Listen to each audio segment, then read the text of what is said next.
I'll declare the regular city council meeting for March 10th, 2014 in order. The first order of business is the Pledge of Allegiance. I pledge allegiance to the flag of the United States of America and to the republic for which it stands, one nation, under God, indivisible, with liberty and justice for all.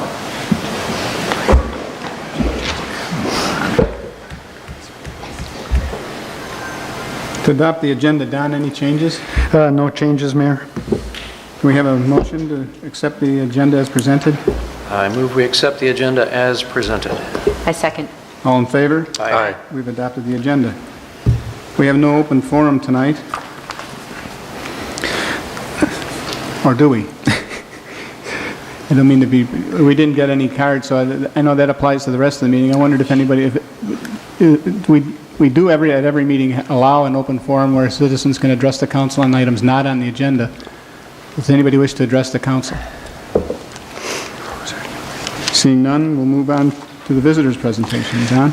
Mayor and members of the City Council, tonight we have Janice McCready from Southern Valley Alliance for Battered Women. So she's here to give a brief presentation and walk through her PowerPoint presentation.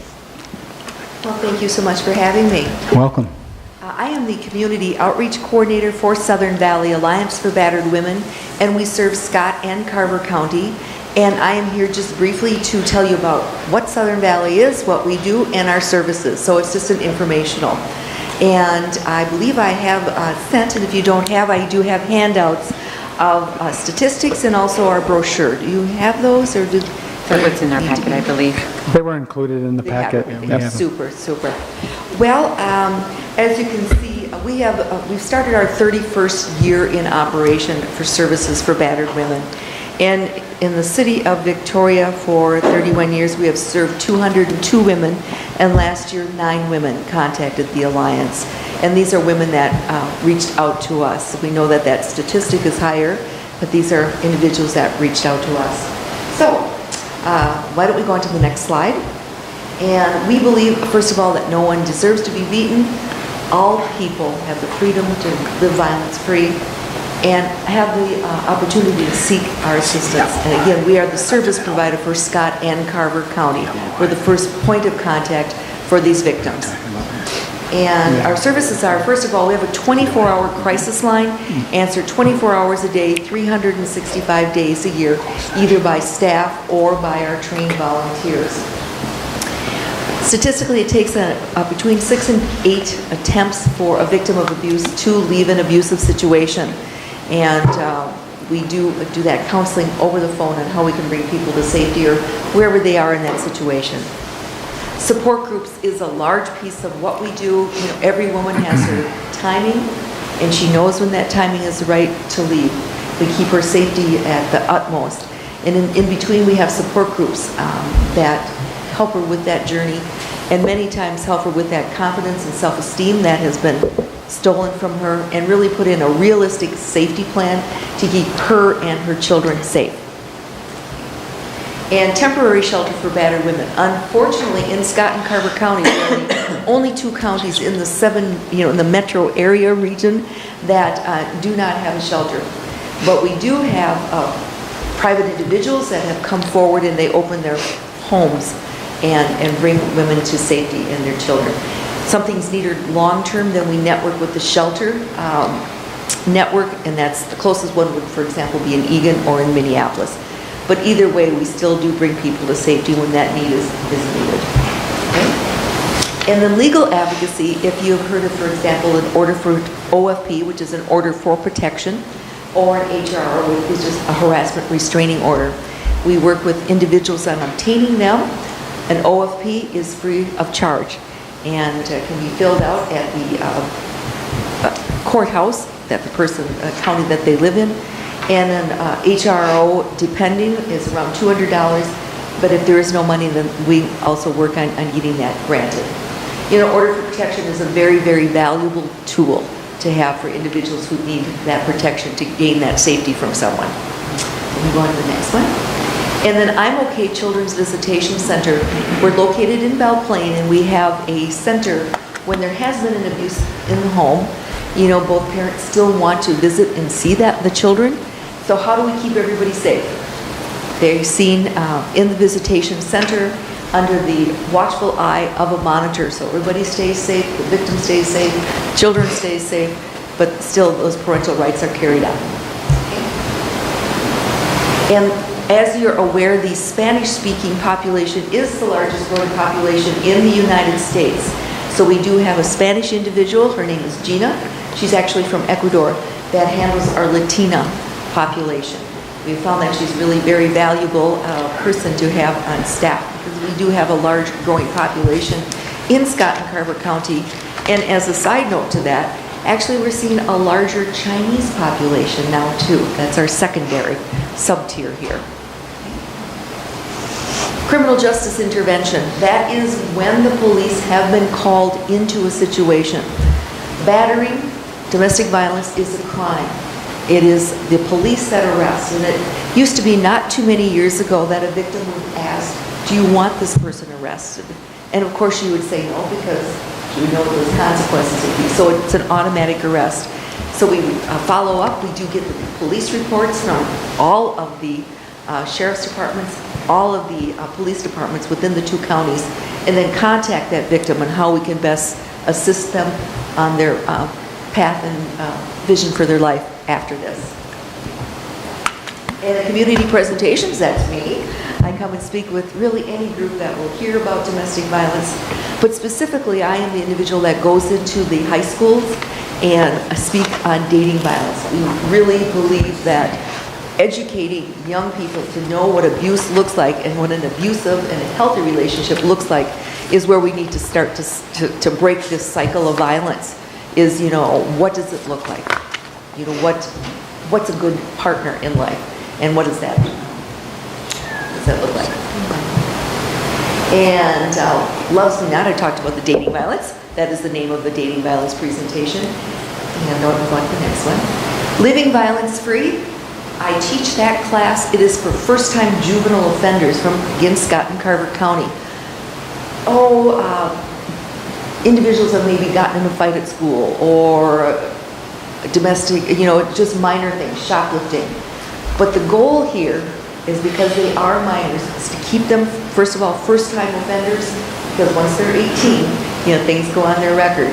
And it's very much taught in an accountability setting that, you know, this situation that one finds themselves in is something that they are responsible for, to understand their actions, but yet it's also taught in a way that is, where does one go from here, and what is your plan, so this won't happen again, and looking towards the future. So accountability in the future, I call it an. And then outreach to clergy is, I have contacted many, many ministerial associations. I have the privilege of also being a licensed minister. And we talk about, you know, because this also is in the church, it's everywhere. And it's not an isolated incident. And to really equip clergy on how to handle that situation when somebody does seek them out in confidence. And advocate training. There are 5 staff people at the Alliance. 2 are full-time and 3 are part-time. So our advocates are our hands extended. We train in spring and fall. And I'm going to finish up here. Our crisis line, which is answered 24 hours a day, is the 952-873-4214. So my hope is that if anybody comes across this situation, that you would definitely refer them to us, because we're always there to help, and that is our goal in life. I thank you very much for your time. Questions, comments? I have one. If the first time an incident happens in a family, I mean, I couldn't tell you what the crisis hotline phone number is. What would you suggest a woman who feels threatened and doesn't have this number on the tip of her tongue? What, 911? 911, always 911. And then they'd triage it to the appropriate spot, I assume. Well, if she calls 911, you know, depending on how that dispatcher handles that, you know, perhaps the local police would be called to that situation if she's in imminent danger. And if not, if she says there's not a physical threat right now at this moment. You know, abuse has many different faces: economic abuse, emotional abuse. And on our crisis line, we do get calls from women that say, I have not been physically harmed, but this is what's going on. And she talks about the different components within what's going on in her home. What domestic violence is about is it's about power and control. An individual wanting power over someone so they can control them within the many different aspects within the power and control wheel. It has many different faces in that it rears itself. And physical violence is the ultimate means of controlling someone. Just another question. You said when there's an incident of abuse Yes. and the police are called, the abused person doesn't have, how should I say it? The suspect is automatically arrested. Correct. It is the police that arrest. What about charges then pressed if it gets to court? Does the spouse, the abused person, have to testify? It depends on the situation, but no, if we feel that there is whatever reason for her, either her physical well-being or her mental well-being.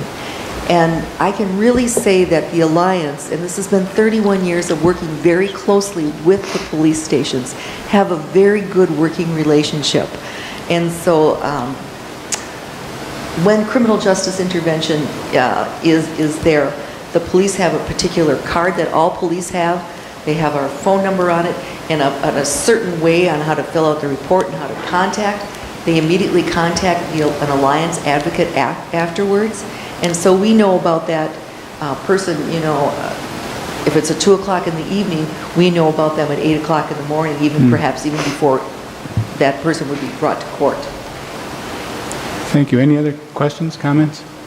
It's a shame in this day and age, we have to have someone who does what you do, but thank goodness that you do what you do, and you help a lot of people. What a shame, though. Thank you for bringing it to our attention. Thank you very Thank much you for very your much. time. Thank you.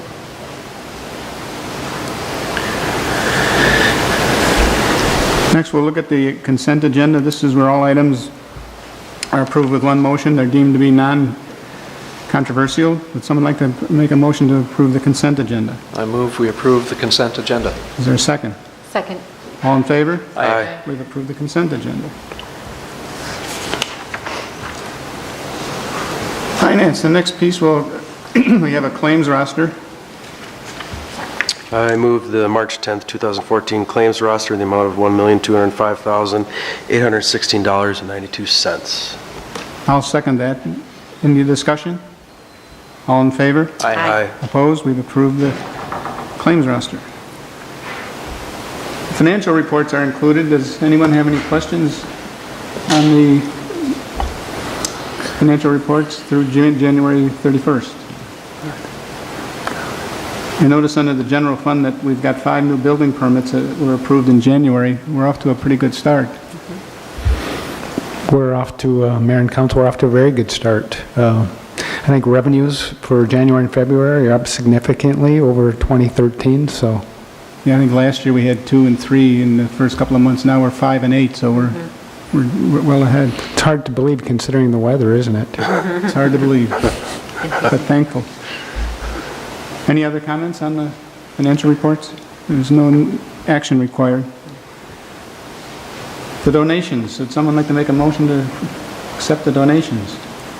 I move that we approve the donations, accept resolution number 1415, accepting the donations from the following. Park Nicollet Chanhassen of $125 to T-Ball and Coach Pitch.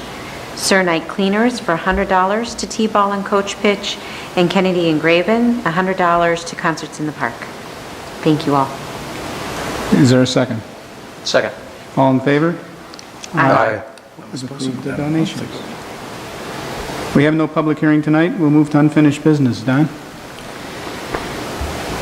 Mayor and members of the City Council, the first item is the final plat for Amber Gate, and our Community Development Director, Holly Kreft, will be giving that presentation.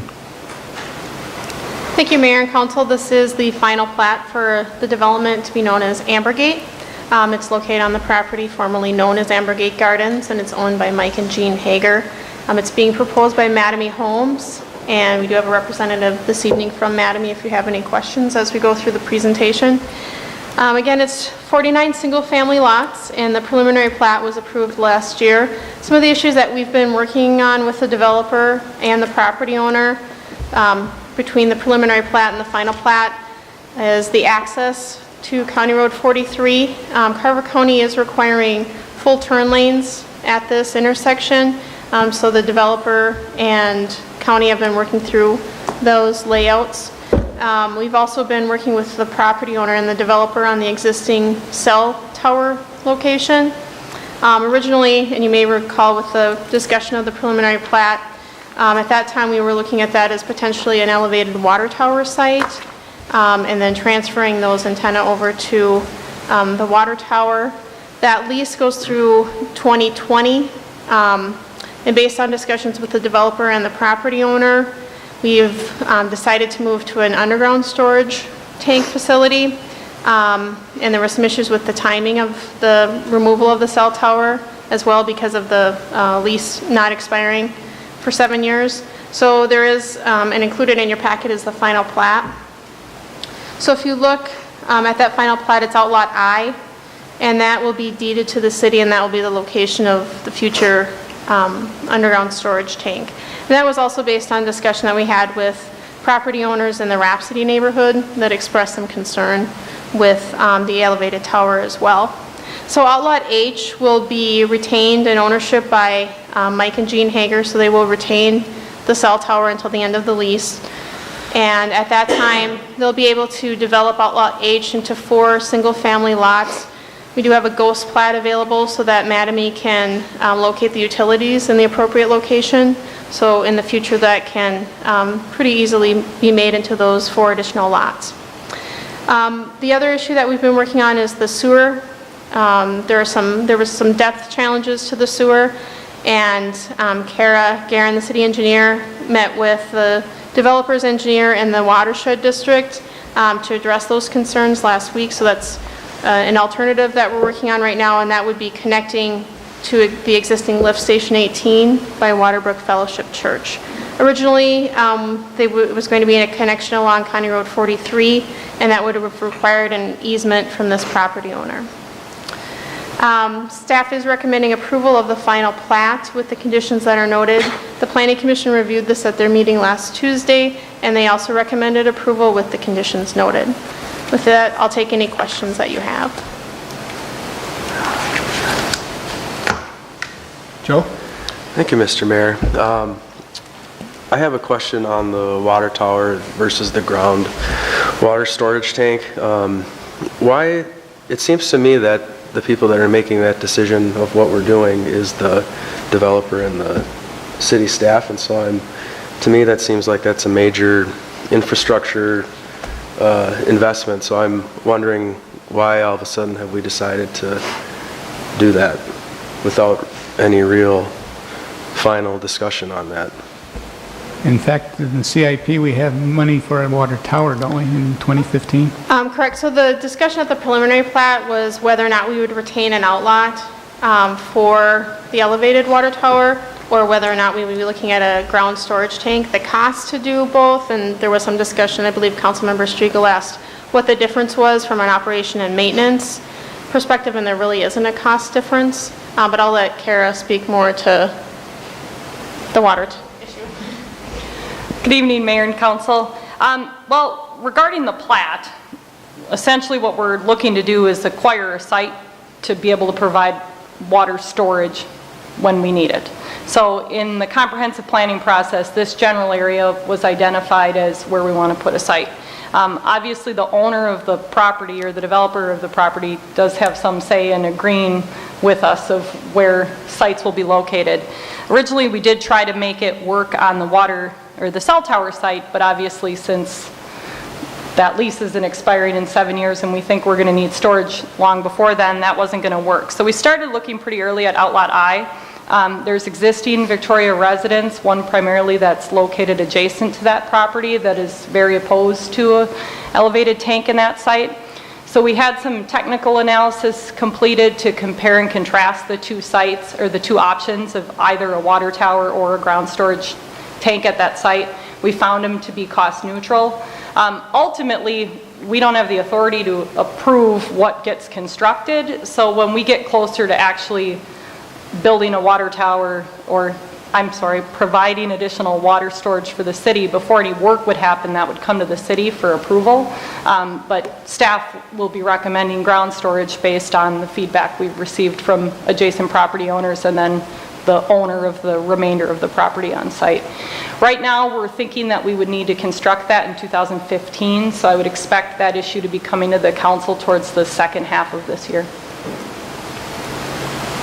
Yeah, thank you, Mr. Mayor. So my problem with this is that by approving this, we're essentially approving, the ground storage facility. And I just don't know if we've got enough information to make that decision. Maybe other council members have different thoughts, but it seems to me that if I'm somebody coming into Victoria and want to build a house here, and the developer is going to sell that, there isn't a water tower, you don't have to look at the ugly water tower, and then for some reason we find out that, hey, we have to actually build a water tower, there's going to be a lot of ticked off people that moved into the neighborhood thinking there wasn't a water tower. So I'm just a little uncomfortable with how that's all playing out. So I don't see in the resolution where it says we're going to commit to build any type of water tower. So it sounds like we're planning that we might, but in the resolution itself, there are no, unless I'm missing something, I don't see any plans that says the city's going to build anything there. I think they're doing what they normally do, is their good work and planning of where things might be. And I guess, Kara, are there other options besides that location? There's been, other city staff have mentioned a couple other opportunities within the area that we haven't had an opportunity to vet yet. Generally, within the whole city, I think we need to locate one in this general area because we're trying to get our storage distributed around the community. But you're not coming here to us today saying, we'll be back later this year to build it here. We'll be back with a recommendation to you that I expect will be here, but I haven't finished all that due diligence yet. Understand. And to approve this resolution, we're not approving anything with having to do with water storage? That's correct. So then, so the developer understands then that there is the possibility of a water tower. I mean, they're not going to come back and say, you said there wasn't going to be a water tower, now you've negatively affected the value of my property. Well, and the developer is here this evening, so I can defer some of that, but city staff has told the developer that we do not intend to build an elevated tower. We also told the existing residents of the Rhapsody neighborhood. So if for some reason there's another location where a tower or a water, I'm not even going to say tower, a water storage facility, that's what we've been calling it, is located, all Lot I could certainly just be a buildable lot. There's nothing that would negate that possibility. Yeah. But city staff has represented to the developer that the city would not be looking to build an elevated tower at Outlot I. Okay. Meaning that staff would be recommending it. Correct. I just don't want there to be any problems, in the future after we've done this, just like, the park issue where, well, you said we were going to have a park and it's 5 years down the road. And so I just want to make sure everybody understands what we're all getting into before we actually do it. Well, and from my perspective, it really was the existing residents in Rhapsody that was causing me concern. If you ended up having a meeting here talking about putting the tower up and they were all going to show up and say, we don't want to put a tower here, I need to find a viable site that works. It isn't uncommon. My experience has been that you either find cities that prefer underground storage or towers. There's pros and cons to both. A lot of people don't care for the elevated tanks to be that close to existing residents because you've got to paint them and the paint blows around. The cost neutral part of it makes the ground storage to be a viable option. Public Works people go back and forth between liking gravity and preferring pumps. So, there's a trade-off to both, but for this site, the recommendation that you'll be getting from staff will be for ground storage. So if the council decides we want to do elevated, we'll have to be looking somewhere else, because I don't think the existing residents, I think we'd get a fair amount of opposition from our existing residents. And certainly the developer, who would still retain a bunch of the land, would come back and say, no, I'm opposed to a water tower. So then we'd be looking at a different site, and then we'd be going back and converting it into a buildable lot if the council didn't agree with us. Kara, underground storage, what kind of disruption to the terrain is there from an underground? So we have an existing underground storage facility behind the water treatment plant right now. So basically it's excavation and construction of a big hole in the ground.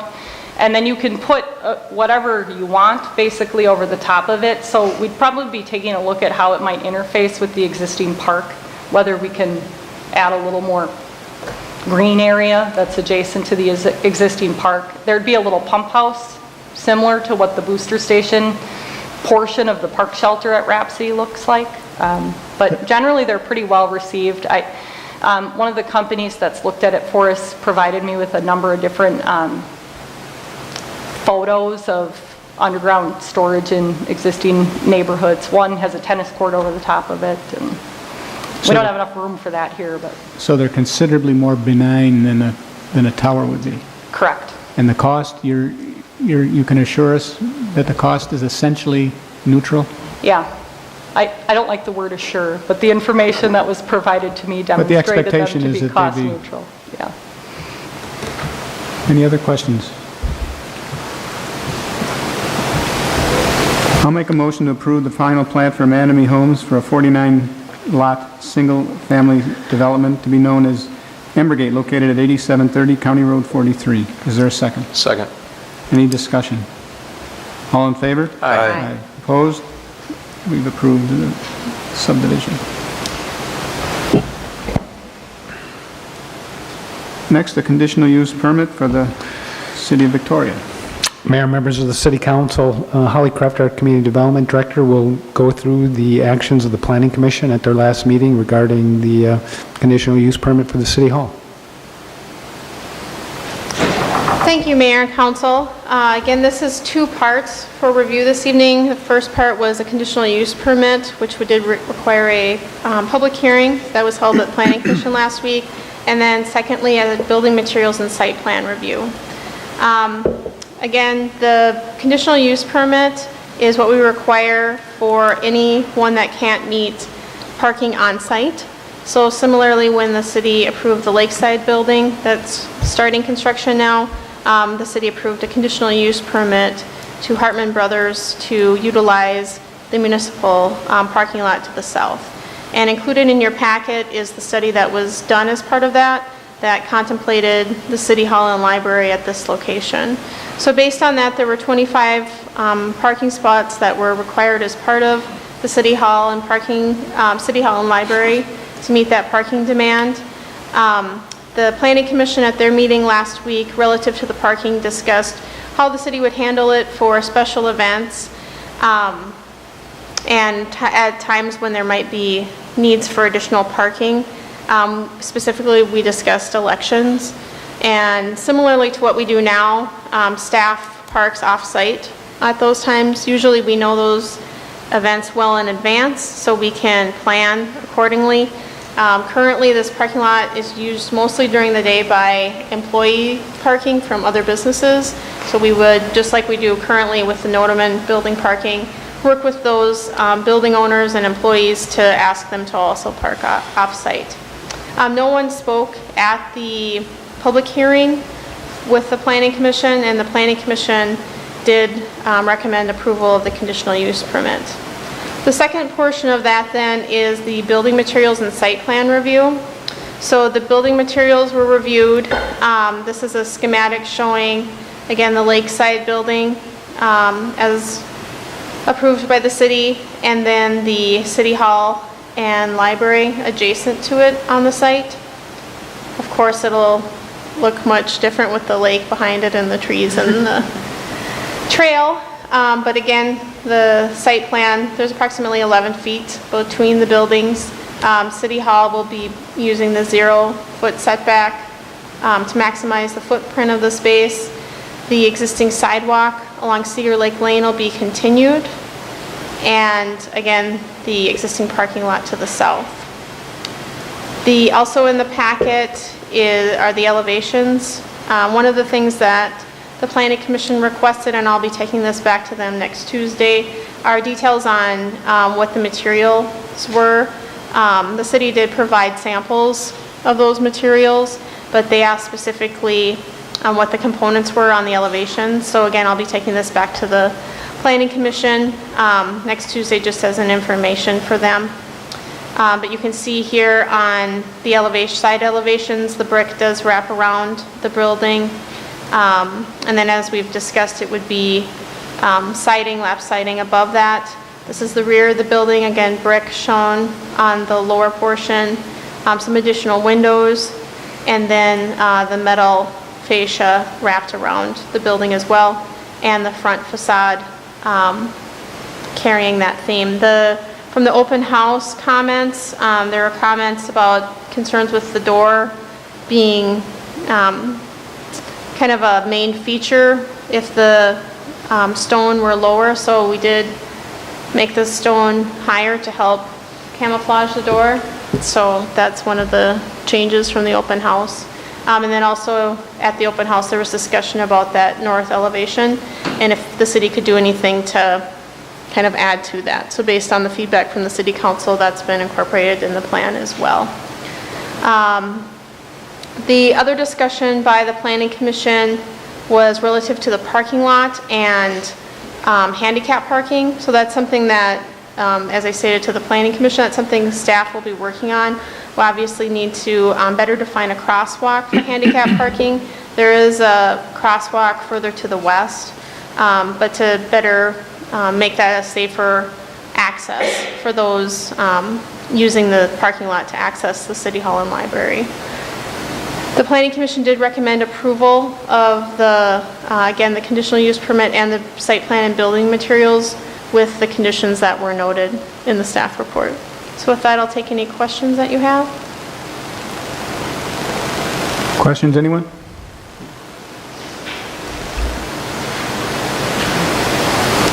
Someone like to make a motion? I move we approve resolution number 14-17, a resolution approving a conditional use permit for off-site parking and site plan and building materials review for construction of a city hall and library as submitted by the City of Victoria and located at 1670 Steger Lake Lane, Victoria, Minnesota 55386. Steger Lake Lane, excuse me. Second. Any further discussion? All in favor? Aye. Opposed? It passed 4-0. The financial plan for the new City Hall, Library, Public Works facilities. Mayor and members of the City Council, before I start a brief presentation, our financial advisor Paul Donna is in the audience and our finance manager Kelly Grinnell. So I'm just going to start by saying this item was reviewed at the Finance Committee last week, and we had discussed the various options that are listed on the agenda statement, including CIP, general obligation bonds, lease revenue bonds, and then a combination of cash and bonding.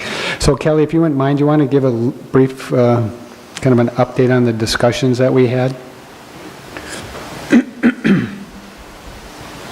Good evening, Mayor and Council. As Don mentioned, the Finance Committee did review 3 options for financing the City Hall and Public Works buildings. And in looking at those, we reviewed the total bond costs, the annual debt service payments, and the impact of that on the city's tax rate, and then how that would affect taxes on median valued home. In discussing it, the Finance Committee recommends that the city begin the process to issue the capital improvement bonds, mainly due to the savings. There's approximately $650,000 in savings over the life of the bonds due to the lower interest rate.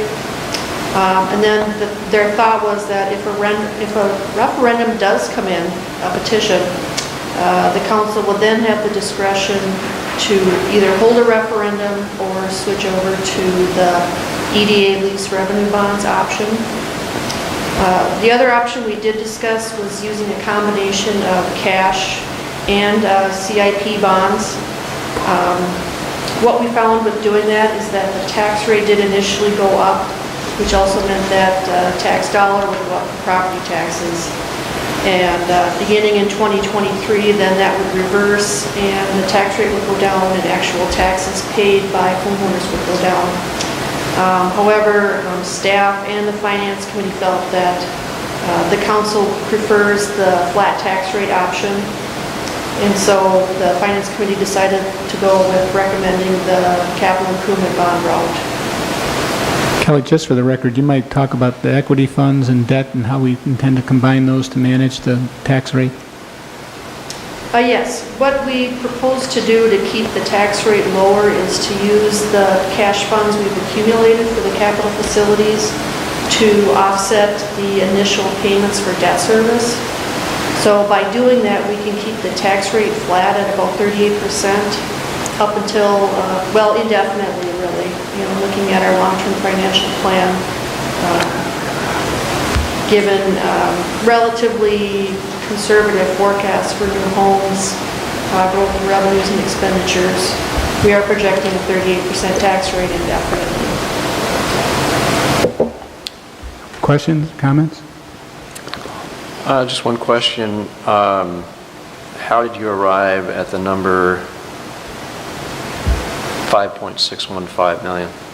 So what is that comprised of? When our budget for the buildings is 5 million, what's the extra? I know there's some cost to the bonds and stuff like that, but I'm guessing there's something else in there. The project cost is $5.5 million, and then the issuance costs are about $115,000, and then with rounding it comes to $5.615 million. Okay, so with a budget of 5 million on the buildings, what's the $500,000 that's extra in there then?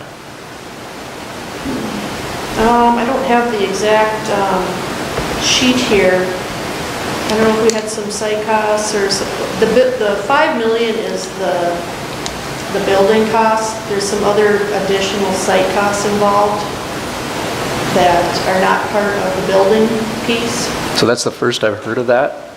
Where's that $500,000 coming from, Don?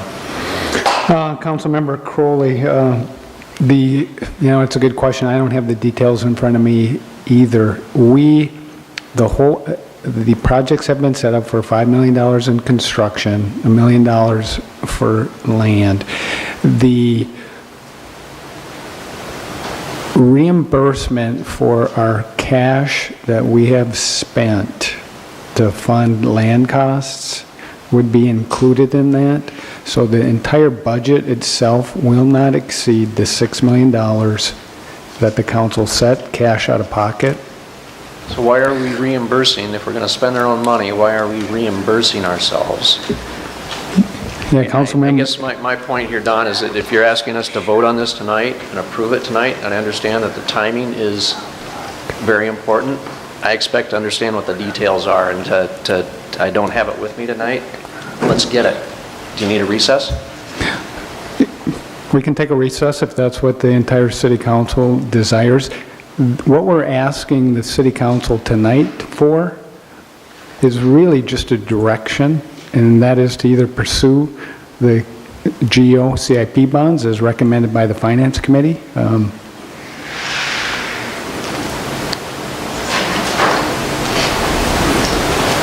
I did think of one other item that's included in there.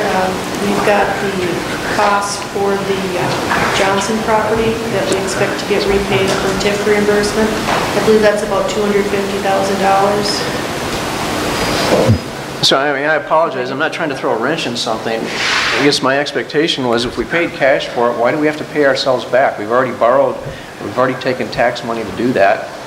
Why do we have to pay ourselves back if we've got the cash?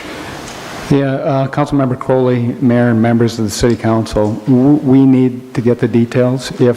So here's an option. If we want to do this right now, we can move on to other items in the agenda to give Kelly an opportunity to look at the details and then come back to answer Councilmember Crowley's question.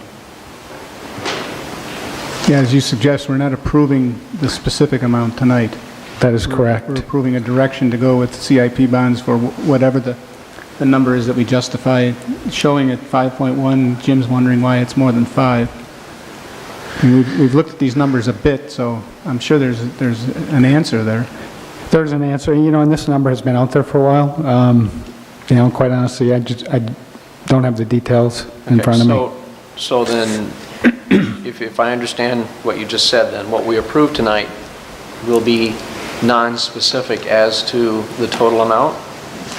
Correct. The 5.6 is a placeholder for now? Correct. For that type of bond based on current interest rates. If you look further on into kind of on the agenda when we actually call for the public hearing, which is not until April 14th, the number that's placed in there is actually 6.4 million, debt not to exceed 6.4 million. The purpose of kind of giving the council some cushion to make decisions if they so choose is because of the publication deadline, we had to pick a number, so the number was larger than it actually will be. When do we need to come up with a specific number? We would have that, excuse me? April 14, that the public hearing, or before that? The public hearing really is just an issuance not to exceed number, so the final decision will ultimately be on our construction costs and other costs that get thrown into it, with the understanding that we have a $5 million construction budget. Yeah, I'm fine going ahead with, as long as it's, I mean, it's similar to the use of the cash that we're going to use to buy down the debt. We haven't decided on specific amounts for specific years. We decided on a direction, and that we will accommodate, use our cash to accommodate a more blending and a leveling of the tax rate. Similarly, what you're suggesting here is 5 and change is the number, and we'll have a definitive number. Well, When the city council actually issues the debt, but we'll have a better number once we get our construction numbers back. And when do we get those? If we want, we can just move into the schedule, because that's kind of the next thing on the agenda, is talk about kind of the bidding process and when we expect to get the numbers. Everyone fine with that? It's fine. Holly, can you pull up the schedule, please? By the way, we don't need to do anything else on this item. Is that true? That's correct. Okay. This is primarily for information and direction. So if you look at, and the reason why I want to go through this a little closer, because there's a lot of things that are happening over the next couple of months. The next item on the agenda will be to kind of set the public hearing date for April 14th to public hearing was required for the CIP plan and for kind of the issuance of the GO-CIP bonds.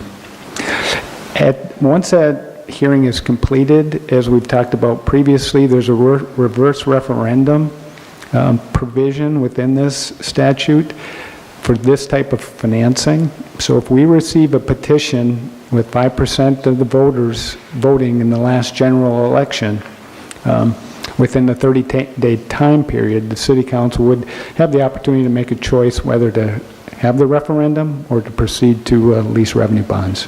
5% of the voters is just over 200 people.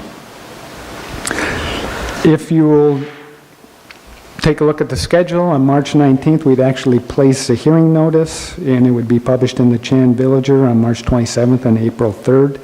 We expect to receive contractor bids April 1st and 3rd, and the potential for the City Council to award contracts at their April 14th meeting, again on April 28th and May 12th. On May 14th, the 30-day petition period on the CIP bonds expires. On May 26th, at that point, we would present financing options to the City Council. So the first one would be, if we have not received a petition, a finance plan, and a set sale resolution considered by the City Council. If a petition is received, we could have a resolution calling for a special election or on the GO bonds, or the City Council could set a hearing for the EDA redevelopment plan, which would be on June 23rd. And there's an alternative schedule which says if the city council chooses to go to the lease revenue bonds, it kind of lays out the same thing. When are the public hearings? When do notices need to be in the paper? When do we receive bond proceeds? That sort of thing. If the GOCIP bond is chosen, we must provide written notice to the county auditor 74 days prior to the next election, which is scheduled for August 12th. And that date is May 30th. The primary election is on August 12th, so if the council chooses to have a referendum, it would be on August 12th. So we'd have June, July, and the first week in August really to prepare for the referendum. In October, or on August 25th, if the referendum passes, we would issue GO bonds, and that date would be scheduled for October 14th. And if the referendum fails, we'd go into the EDA redevelopment plan, and we'd have that on September 22nd. And it lists kind of the publication timelines. Our expectation is still to sell bonds either in late October or early November to pay the contractors for the work on the 2 new buildings. So a lot of work. The City Council has multiple opportunities for decisions. The first would be at the public hearing. You can make a choice. If we receive a petition, again, an opportunity to make a decision. And then, of course, if we actually do go to referendum, whether or not that passes or fails, again, another decision point. Based on kind of the facts as we know them, it is, and I would ask Paul to kind of talk about the difference in pricing between the GO and the lease revenue bonds, but by far the preferred alternative from a financial standpoint is the GO CIP bonds. But Paul, if you just want to kind of talk about pricing and what the difference is between the CIP and lease revenue bonds? Don, before you finish, we need to be really clear. A petition and a referendum has to do with the financing. It has nothing to do with the go forward or not go forward of this project, correct? That's absolutely correct. All it's going to be, the council is undoubtedly, I think if I could look ahead, is going to recommend financing these 2 buildings with a CIP approach, the least expensive method of doing that. And if there's a petition that objects to that and a referendum, let's just back up. If there's a petition that objects to us using the least expensive means of finance, we'll go and use the more expensive means to finance. That's correct, Mayor and Council. By the time things are operating concurrently here, so the plans are complete. They're out for bidders. Once the City Council authorizes a contract, we are obligated to proceed. And you can see there's numerous opportunities on the awarding of contracts that are prior to kind of the bond decisions. Good evening, Mr. Mayor and Council. Speaking to the question or the comment related to the difference in cost, currently the difference in cost measured by the average interest rate is about 60 to 70 basis points between a lease revenue bond and a general obligation bond. When we ran these numbers back in mid-February, we were estimating about 80 basis points. The difference being today is that there's just so much a lack of supply in the marketplace that interest rates continue to be compressed. This is the best rate environment we've been in since last May. So that's what's happening in today's market. But traditionally, that cost difference, if we were to go back maybe 4 or 5 years ago, that cost difference was much less.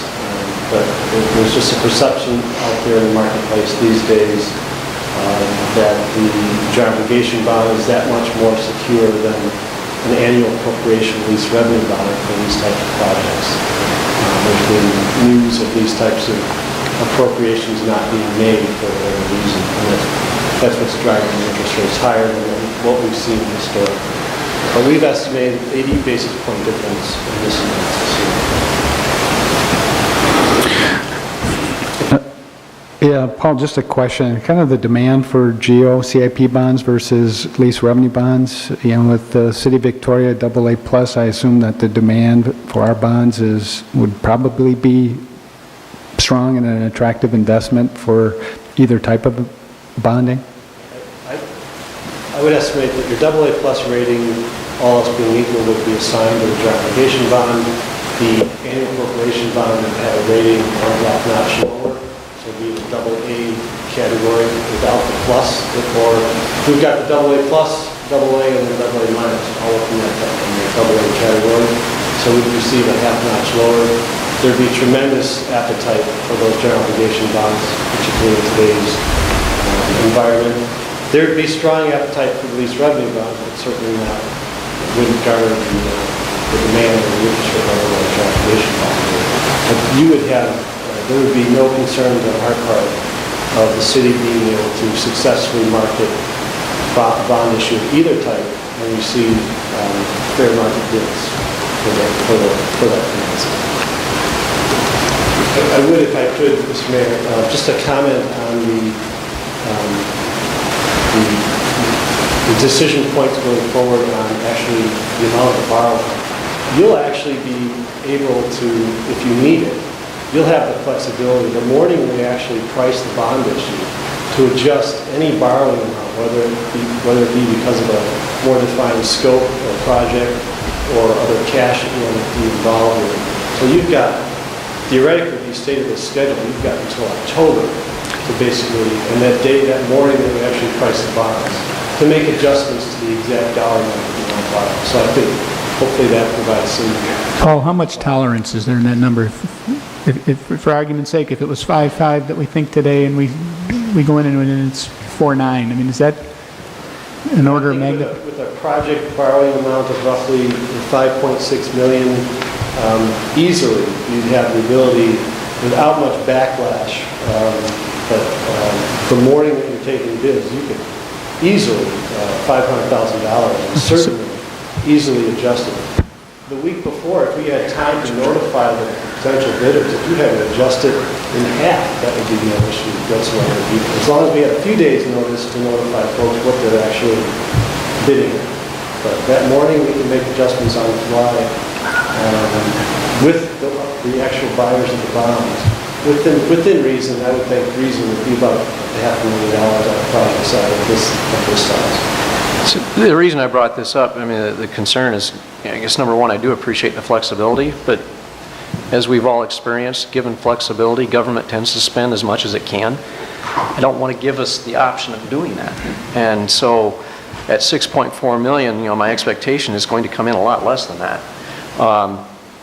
In fact, I was expecting 5 million and we've already spent, or we have $1 million plus of our own cash, and that's how we're going to do this. So to move it to 5.6, got to go back and look at and understand why that's occurring, and if that has a change, or if that is a change in what we've discussed before, then we've got to look at what we're going to forego. And that's just standard budgeting practice. And I know you understand that, Don, but when I read this, when the packet came out, I was a little surprised that we were going for a little bit more than, I guess, what I had understood.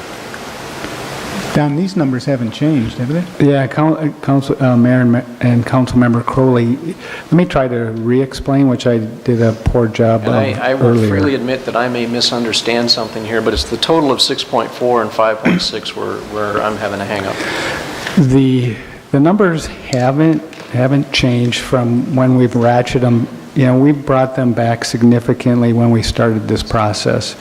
It has always been shown in the long-term financial plan that we would use our cash on hand to buy down the debt to reduce the interest rate. So some of that cash we've spent.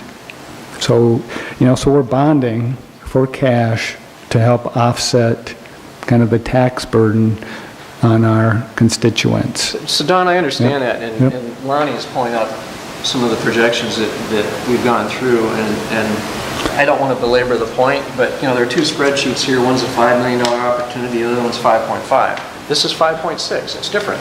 That's my point. We will make sure that the numbers tie out. Thank you. What else do you need on this topic, tonight? Mayor and council, just the direction to move forward with the GOCIP route, which I believe is what the council is suggesting. And the resolution calling for the hearing. Anyone object to that approach? No, there's a resolution here we have to approve, correct? So, Not on that. No. Yeah, Councilmember Crowley, that's the next item on the oh, agenda. I'm sorry, thank you. Let's go to the next item then. Yep. Mayor and council, so tonight we are asking the city council to adopt a resolution calling for a public hearing on the issuance of GOCIP bonds as required by state statute. That hearing is scheduled for April 14th. So if there's any questions about that, myself or Paul Donna could answer the questions about any requirements. I'll make a motion to approve Resolution 14-18, a resolution calling for a public hearing on capital improvement plan and the issuance of bonds. I'll second that Any discussion? with the comment that the 6.4 is an absolute maximum and we expect it to be less than that. Joe? Yeah, thank you, Mr. Mayor. Quick question. So when we go to this hearing, is it my understanding, is it correct then, if we, let's say we approve 5 million, we can't go higher than 5 million at that point? Are you allowed to do that? The Councilmember Pavelko, what you determine at that point without having another public hearing, that would be the requirement. The max? That would be the max. So you can go lower, but you can't go higher? Correct. Okay. So if we wanted to stick to 5, that's the meeting that we have to hit 5? I thought we had the opportunity in October to change We have the opportunity to go lower. only lower. Correct. Without having without having another public hearing. We would, and we will have specific details about the implications of a $5 million debt cap and how that would impact taxpayers and that sort of thing. And hopefully the council understands the direction that we've gotten from the city council, $5 million construction cost, $1 million for land, minimize any tax impacts. That is the direction we are taking, and everything we have done with the planning process is leading us in that direction, and that's what we're presenting to the city council. We're not trying to change the deal at this point.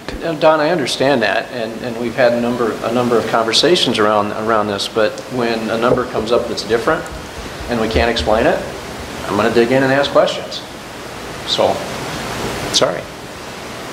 Well, just, be fair, Jim, and not that you're not being totally fair, but the array of numbers that you were talking about have been on the table for months. They have. The 5.65 number has not. That's my point.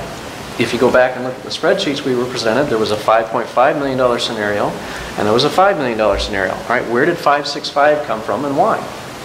And if we can't answer that question, I understand we have time, but my expectation is as we go through these numbers, we better have the answers. Well, I'm convinced with all the work that's been done, there are answers there too. Well, and now is the public forum is the time to answer the questions, so we can't answer them tonight. We'll have to do it at another time. I think I heard Don agreeing that he's going to do that. I Absolutely. I heard that. I'm just explaining my position. Kelly? If you want to clarify the 5 versus the 5.5 million, those two scenarios refer to the construction fund budget. No, I understand those two differences. It's where did the 5.6 come from, Kelly? And I did print out a spreadsheet showing all of the inflows and cash outflows, which I'd be happy to go. Do you have one for each of us? Yes, I do. Yeah, why don't you let us have that and we can study it and we can Thank you, Kelly. deal with the details at a later date. Thank you. Thank you.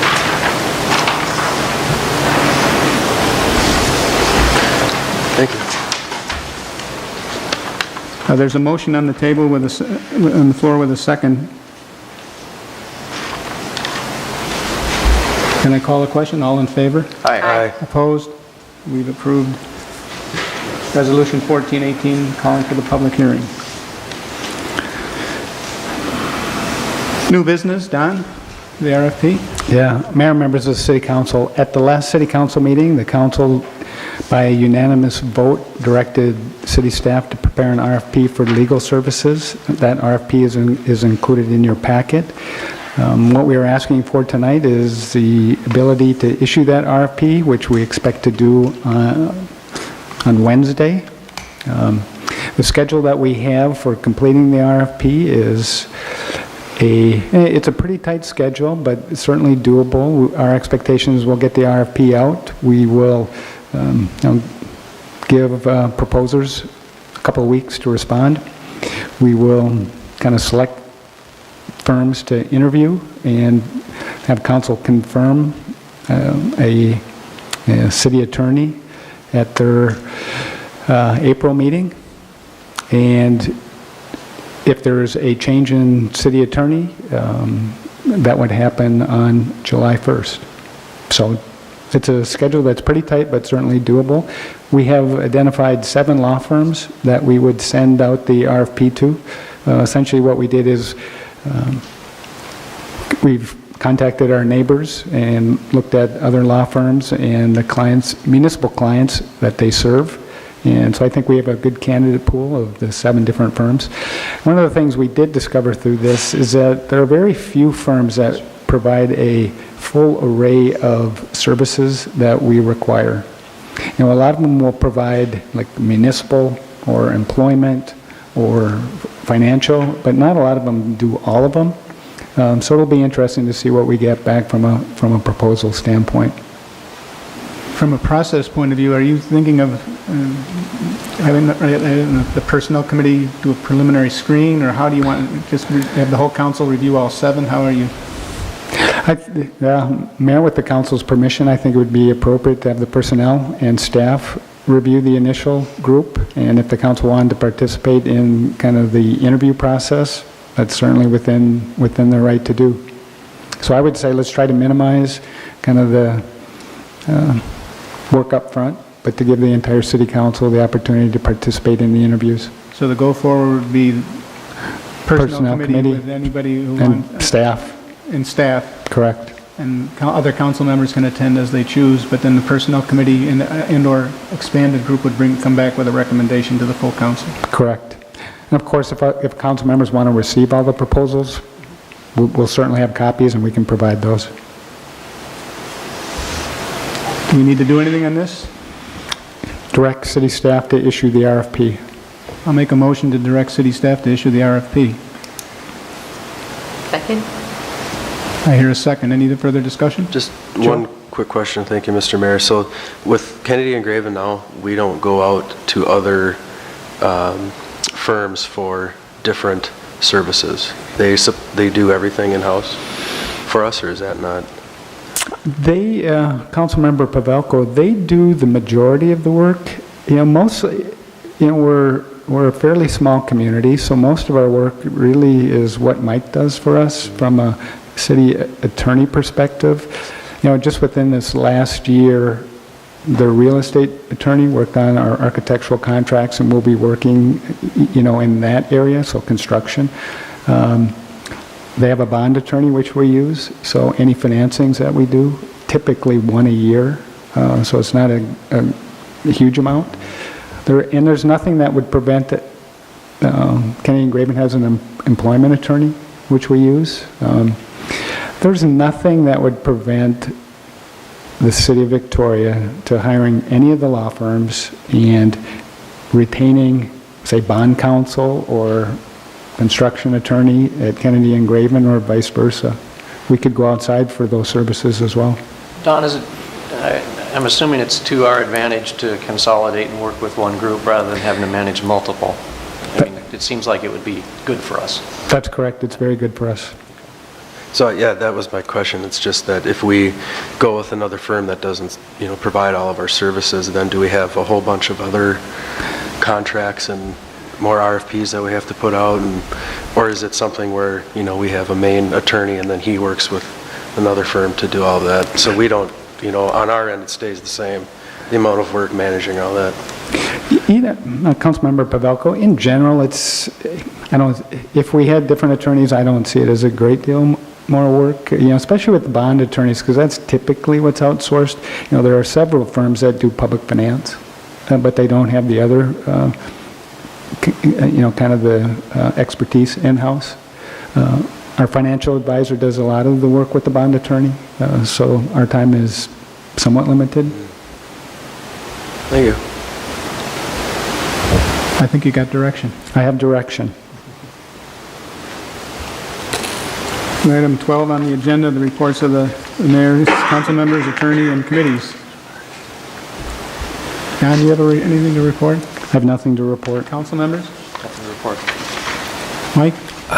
Excuse me, no, Mayor. We have a closed session tonight. Mayor and council, I understand from the city manager that there's an entity that's interested in negotiating with the city for the purchase of the 13.5 acres on Steger Lake Lane. The open meeting law, section 13D.05, subdivision 3C, permits the city to close a meeting to consider offers for real estate to develop its real estate strategy. And so if the council wishes to do that, you can, upon a proper motion, adjourn the meeting to a closed session. I make a motion that we adjourn to a closed session. Second. All in favor? Aye. We're going to closed session.